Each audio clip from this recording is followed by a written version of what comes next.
Сәлем баршаңызға, менің арнама қош келдіңіздер.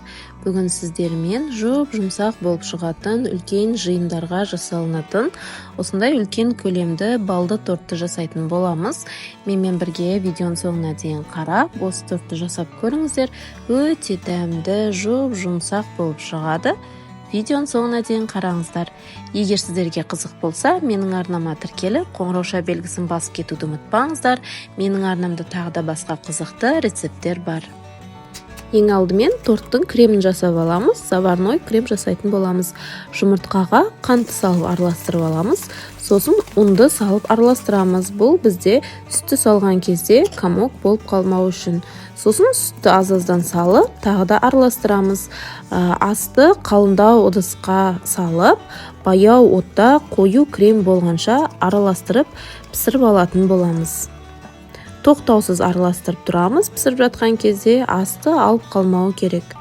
Міне дәл осындай қоюлықта болғаннан кейін оны басқа ыдысқа салып аламыз.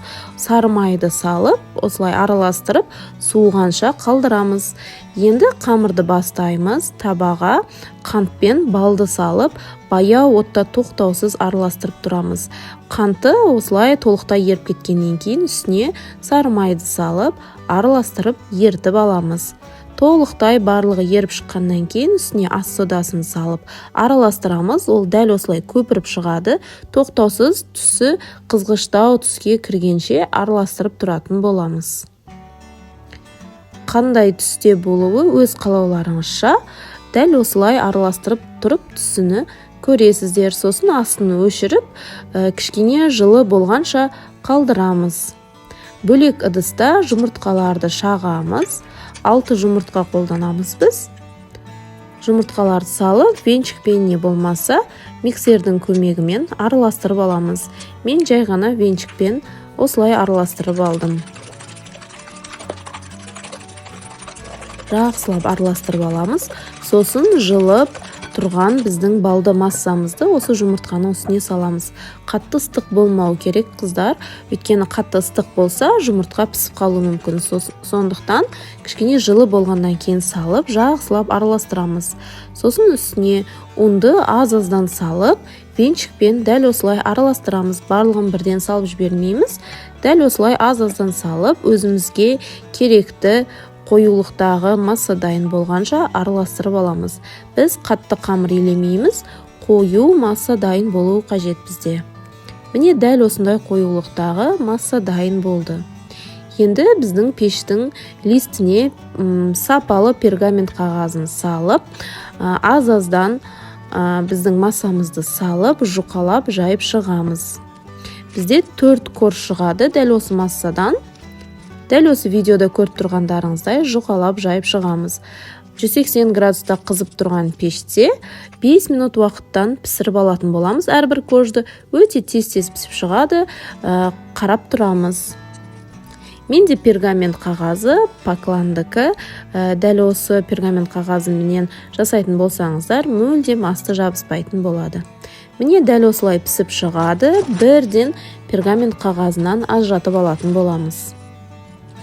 Асты мүлдем жабыспайды, оңай дәл осылай алынады. Енді біздің коржымыздың шеттерін бір тегіс етіп кесіп аламыз. Шетінен шыққандары бізге торттың үстіні әрлеу үшін қажет болады. Барлық корждарымызды дәл осылай пісіріп аламыз, сосын толықтай суытып аламыз. Корждар толық суығаннан кейін, креміміз толықтай суығаннан кейін тортты жинауды бастаймыз.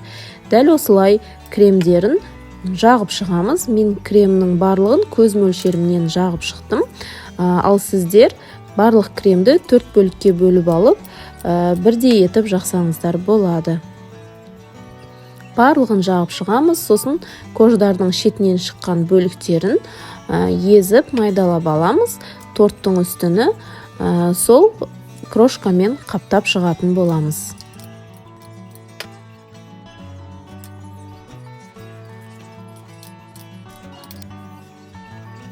Міне дәл осылай крошкаларын сеуіп шығамыз.